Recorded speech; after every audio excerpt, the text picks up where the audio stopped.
You're listening to the Career Plus Life Catch-Up, episode number 67. Welcome to the Career Plus Life Catch-Up, a show anchored in reality to help you create a balanced life where you enjoy both your work and your life, because you don't have to choose. I'm your host, Cecile Ferry, a corporate executive turned coach and working mom. This is your place for insights, advice, and tools to optimize your career direction, balance, and confidence. I'm so glad you're here. Let's get into it. Hello, beautiful people, and welcome to the podcast this week. And a special warm welcome if you are a working parent, and you probably are if you press play. And if you're not, well done of being open, and maybe you are going to become a parent and you want to know what this is about. So you've come to the right place for some tips and inspiration for the future.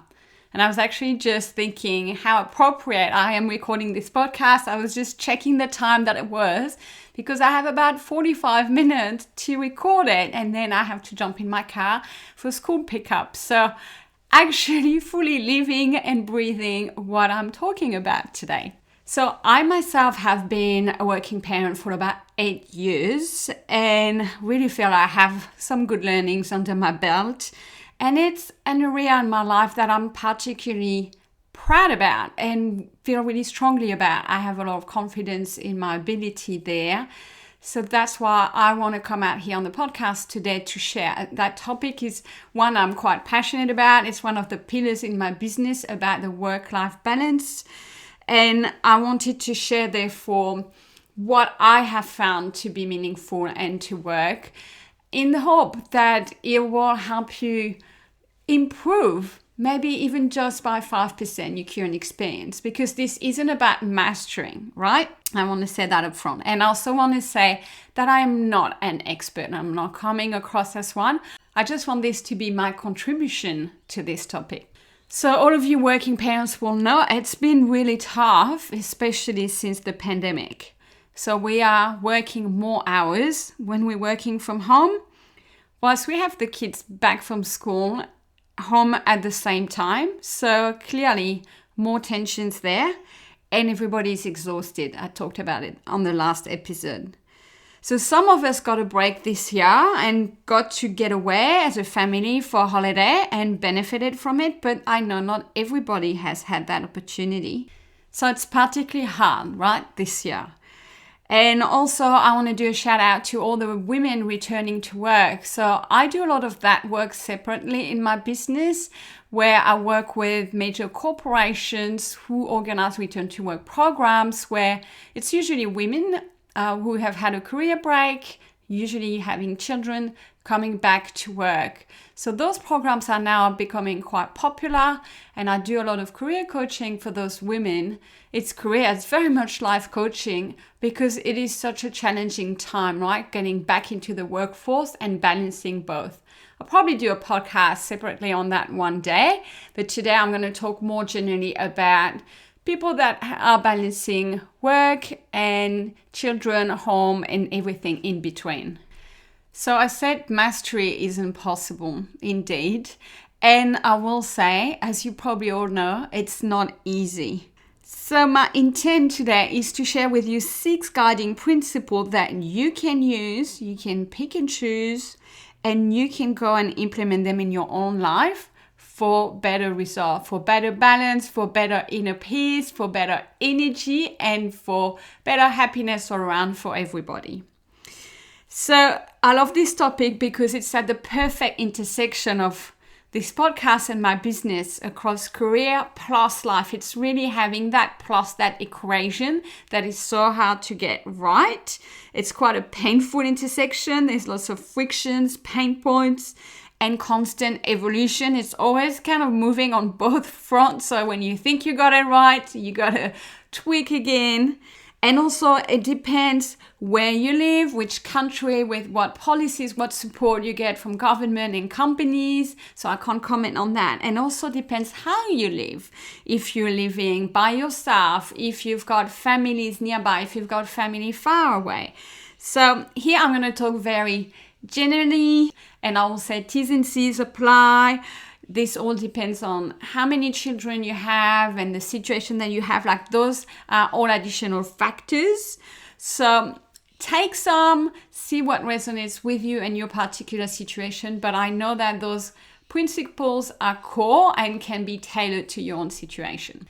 So are you ready to get into this very passionate, exciting conversation together? Let's get into it.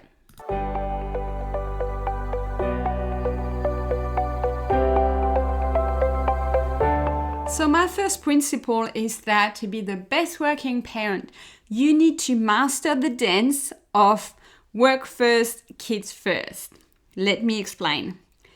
There are demands on both fronts all the time, right? There is like BAU on one side, business as usual, and what I'll call HAU, home as usual, on the other side.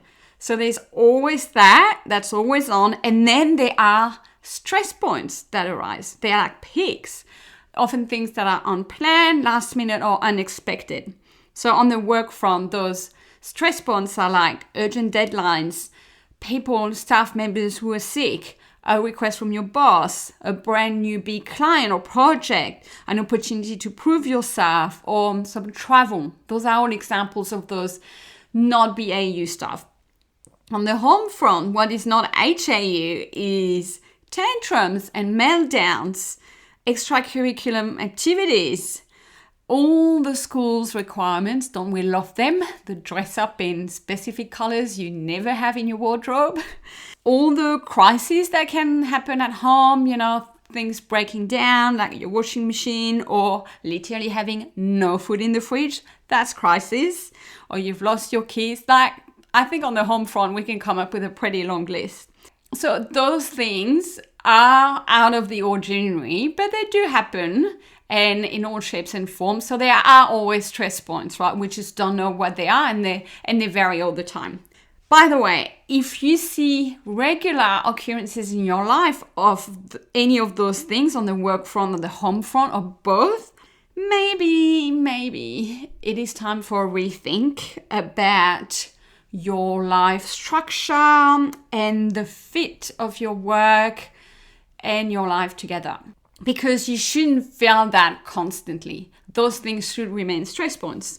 And my point here today is that to be a good working parent, you need to be able to see those things, those stress points, and to make a decision in the moment on where to prioritize your attention, focus, and energy. In my experience, you can't focus on both work stress front and home stress points at the same time. You cannot put both fires out at the same time. It will overstretch you and you will burn out. And frankly, you're not meant to be that Wonder Woman that does that. No, the goal is to walk this line and to be where you need to be most at any given times. And that's why I call it mastering the dance, because it's quite a dynamic balance. At times you're going to need to be more on the work front because you have a worse stress point. So for instance, times where work is the priority, and then at that point you cannot do your best with your children. So that means your kids might get more television. They might need to go to daycare. They might be with a friend. They might eat bad food, right? Because you decide to put the priority on the work stress point. At other times, the stress points with the kids will be the priority. And that means you do not go to the meeting and you ask if you can catch the recording or get filled in. Or you take an hour or two of your work day to be with your children. Or you take a whole day off during school holidays. Or you literally leave work on in the background and you just go and attend to your children.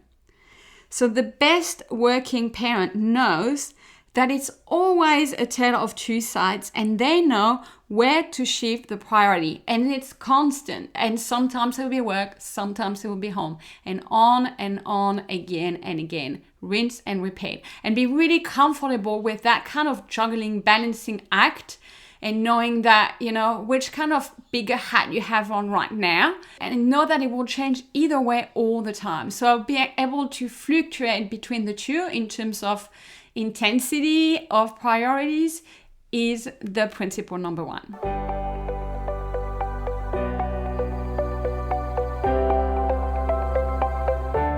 Guiding principle number 2 is to find joy and gratitude in both the work front and the home front, and to ditch the guilt. Because the guilt will rob you of joy and gratitude. Literally, those two things cannot coexist.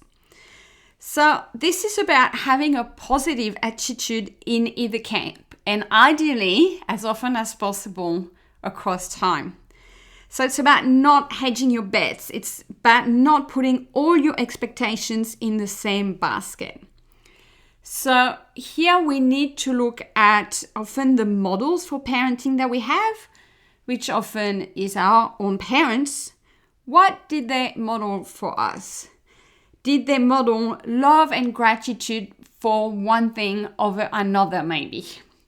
Did they show us a preference for work over the family or family over work? Which means, therefore, we make the other camp being the bad guy. Because I have learned that there is joy and gratitude in both. And we need to hold that every day in front of us and being aware of that. So look at what your job is bringing you. Look at what it's allowing you to be and to do. Find that joy and that gratitude every day for the job that you have. And then look at what your family and your children bring to you. How much brighter the world is with them. So really important to keep those two things. And maybe you need to do a quick list as you're listening to this podcast and just briefly write that down on your phone afterwards. And use that to get back to and just quickly check in and remember on a daily basis that both bring you a lot of joy and gratitude. And a good working parent really holds both in their mind at the same time, at all time. And that is how you do not have guilt. Because guilt is an illusion of the mind. The illusion that if you are on one side, i.e. at work, you are not on the other side, i.e. at home, and you're being a bad parent, and vice versa. It's an illusion because you are always in both. You hold both in your mind at all times. So parental guilt is a made-up emotion. And as it's made up, we can get rid of it because it doesn't exist as such. It's not like, there you go, there is guilt, take it. It's a reaction. It's a way of thinking. It's an erroneous way of perceiving the world as having those two separate entities. And it's like you pigeon box something that actually doesn't have to be pigeon box because you are still a parent when you're at work. So guilt is an invention of the mind. Actually, it's coming directly from your inner critic. It's a pocket of opportunity for worry. And worry isn't necessary. Only if you allow it, if you believe it as true. So if you feel separate from your children, then yes, you will feel guilt. So I'm inviting you to think about that perspective of being that whole person and to hold joy and gratitude for both things equally in your life. And when you do that, there won't be any guilt.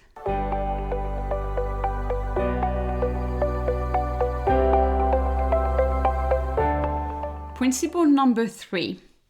To be a good working parent is to be the same person across both. Same person at work as you are at home. So it's about that congruence, that consistency of values and behaviors. And it's being your authentic self across both. Otherwise, it's A, exhausting, B, inefficient. So that often means being your true self at work like you are at home. Showing your vulnerabilities, showing your limits, showing your fatigue, asking for help. And by the way, since working from home, we have been able to showcase a bit more what it was like at work, the same way that it was at home, because we were in our home environments and we cannot hide sometimes what our home environment is like. But likewise, on the other hand, you need to be managing your home and showing up in your home life like you are in your work life, and sometimes showing up as a boss in your life at home like you are at work. It's about finding productive ways. It's about having time management, delegating, having strategies, having standards. Being that same person as much as possible. I know we're not talking about perfection here, but it's limiting the amount of differences between the two personas that you have between work and home. And by the way, in order to do that, you need to ensure that you have equal energy, roughly, across both parts of your life in order to do that. It's like a prerequisite. Because if you give most of it, 90% of your energy to work, and then you have about 10% left for home, it's going to be really difficult to show up as your best self at home as well. You want to be the same person, and that same person is your authentic self on either side. What does it mean? It means you say what you think, you ask for what you need, you share your feelings, especially around people, you help others when you can, and you care for yourself. You take responsibility for yourself. If you show up with those principles equally and you do things that are a true reflection of who you are, it will make your life way easier and it will make you the best working parent. So maybe time for a little bit of an audit for you right now, thinking, how am I showing up on either side? Are there inconsistencies? Am I being praised at work for certain traits that I do not use at home? Or am I hiding part of my personality at work that I let express fully at home? Because trust me, if you actually use those aspects into your work, you will shine more in your work than you already do. So it's time to bring your entire self to work and at home equally. No more diluting parts of you, dialing things up, dialing things down based on what you think the expectation is of people around you. And if you look at interviews of people that balance work and home really successfully, they embody that. You can tell they are the same person inside and outside of their homes or inside and outside of their work. The closer you can bring those two worlds together in terms of how you show up and how you relate to other people, the closer you will be at having an excellence balance between the two.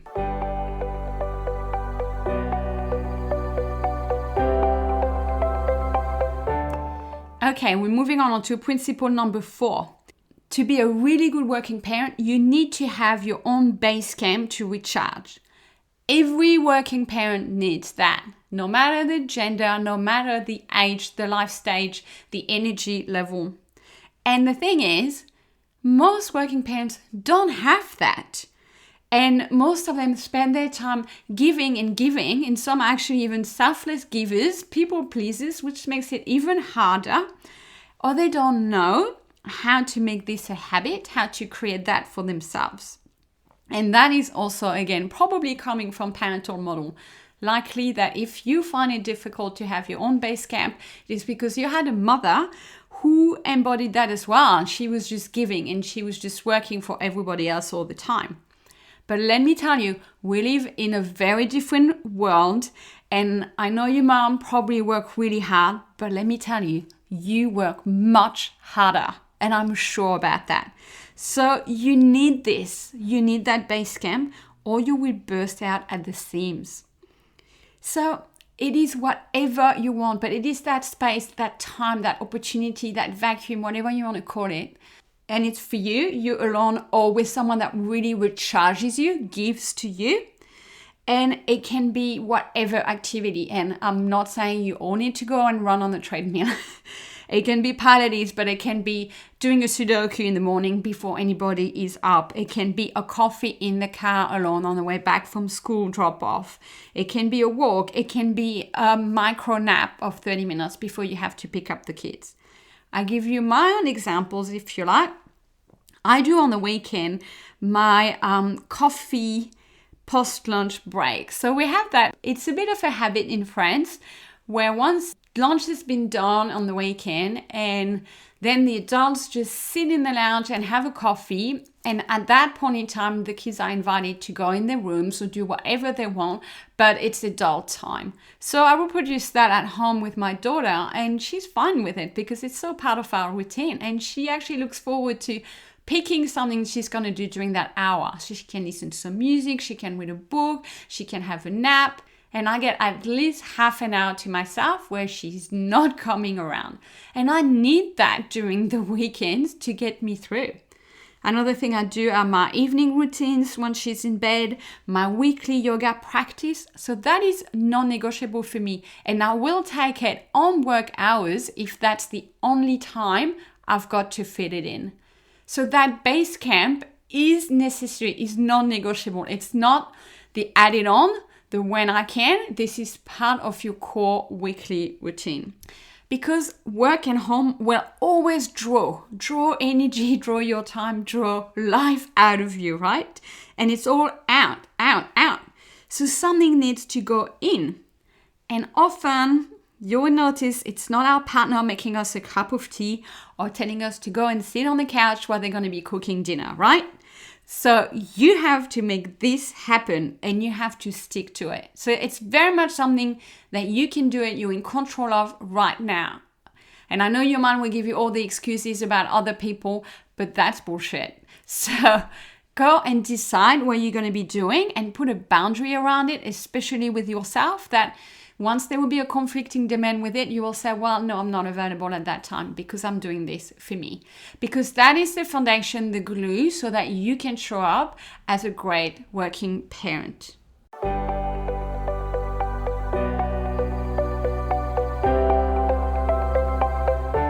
Guiding principle number 5. A working parent does what works for them and doesn't model themselves based on others and based on society's stereotypes. All right, so every kid is different. So why would every working parent behave the same way? Every working parent is by definition different. Look at you versus your friends, your kids versus your friends' kids. All our kids are different. We know that from birth. They have their own strengths and weaknesses. They have their different brains, backgrounds, personalities. So you cannot parent and do the work parenting bit the same way as anybody else pretty much.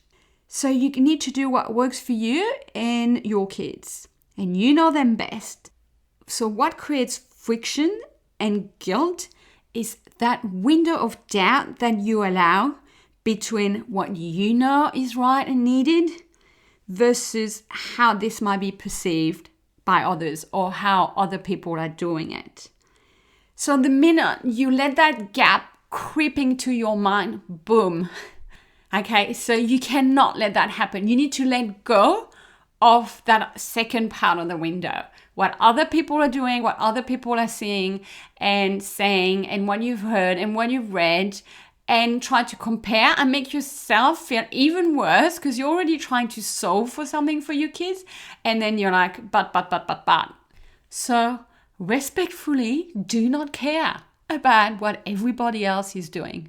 I may give you some examples here. Do not care. Do not follow mine because my daughter is very different from your kids. So it's your home, your life, your rules, your scheme, your design, your habits. Everything goes according to you.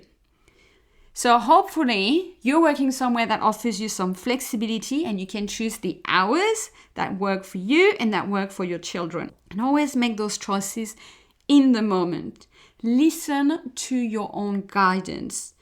It's a bit like when you become a mom from the first time around. You get all this advice, well-meaning advice from everyone saying, you should do that, your kid says that, you should do that. And actually, most of the time it doesn't work because every baby is different.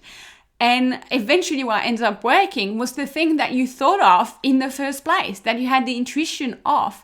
Why? Because you're the parent of that child. So no one knows your kid better. So same deal when it comes to being a working parent.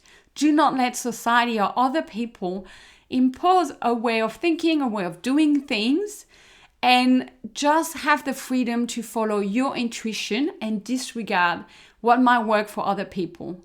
Just do it your way. And just to help you at the end, don't tell anybody. Don't share with anyone, because if you do, then you're going to get their feedback and opinion right back at you and you might doubt again. So let's all agree collectively here. You do you and your way of parenting as a working parent, and you don't have to share with anybody.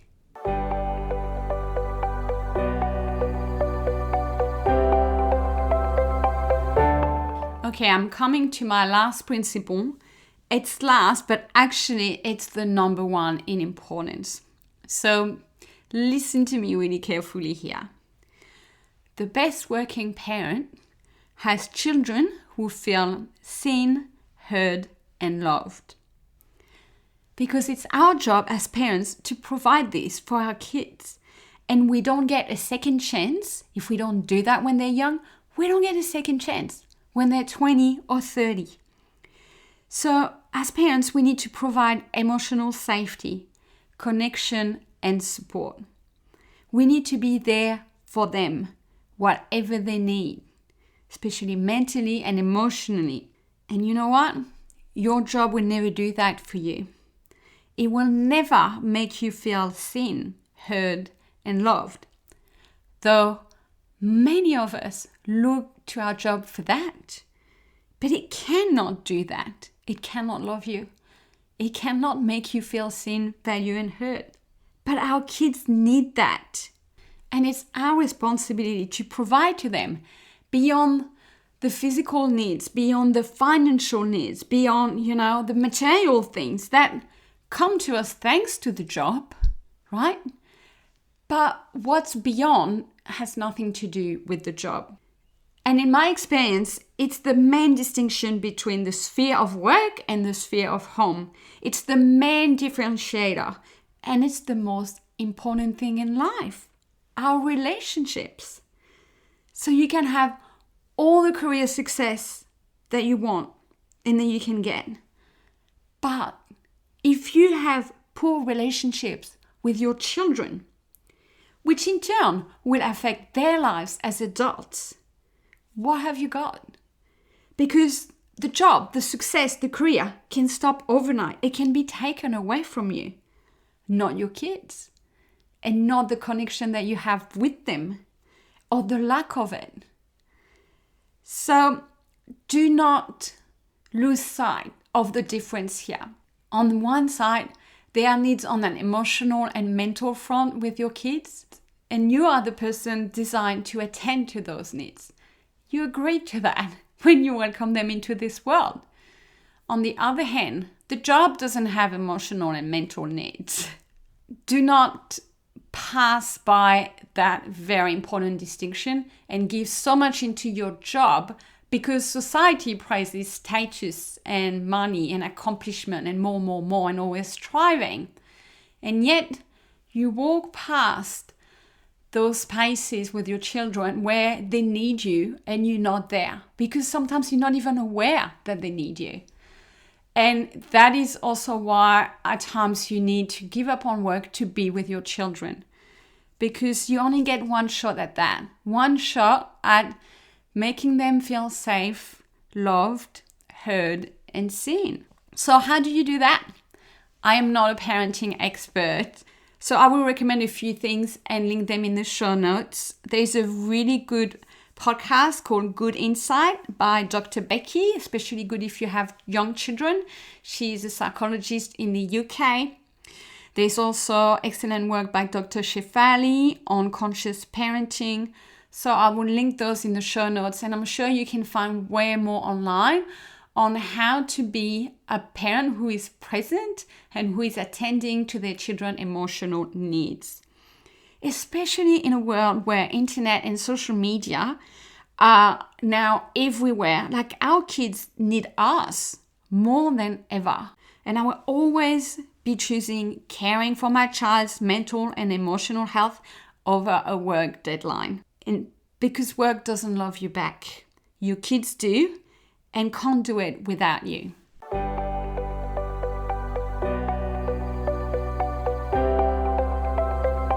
So there you go, my friend. We have spoken about the 6 guidelines on how to be the best working parent that you can be. And as a quick recap, it's about mastering the dance of the stress points at times as kids, at times at work. It's about finding joy and gratitude across both areas, which gets rid of guilt, It's about being the same person across both. It's about having that base camp to recharge. It's about doing what works for you and ignoring the rest. And it's about remembering that your children need to feel seen, heard, and loved. So there you go. And I love that how I have spoken throughout this episode about being the best working parent that we can be. Because as I said, there is no destination. It's always a continuum. We're always evolving. We're always trying harder. And especially the world and technology and post-pandemic, all of that keeps changing around us. So the rules and the situations just keep shifting, and we have to constantly evolve. And even everything, the research on parenting is constantly evolving as well. So we are, whether we like it or not, always on that continuum. So just know that we're always work in progresses here. And then at times we are not going to be the best working parent. I'm sure you have those moments. I have them pretty frequently too. And in those times, what is important is to, as quickly as possible, forgive yourself. It's okay to not ace it. We all stuff up. We are human. So cut yourself some slack and be quick to forgive yourself. Don't let it drag you down for an entire day or two. Like if I have a bad morning with my daughter and I lose it at her, it happens because everything went bad and wrong. And okay, within an hour of that, I will just forgive myself to move on and then to be the best worker and parent I can be on that day.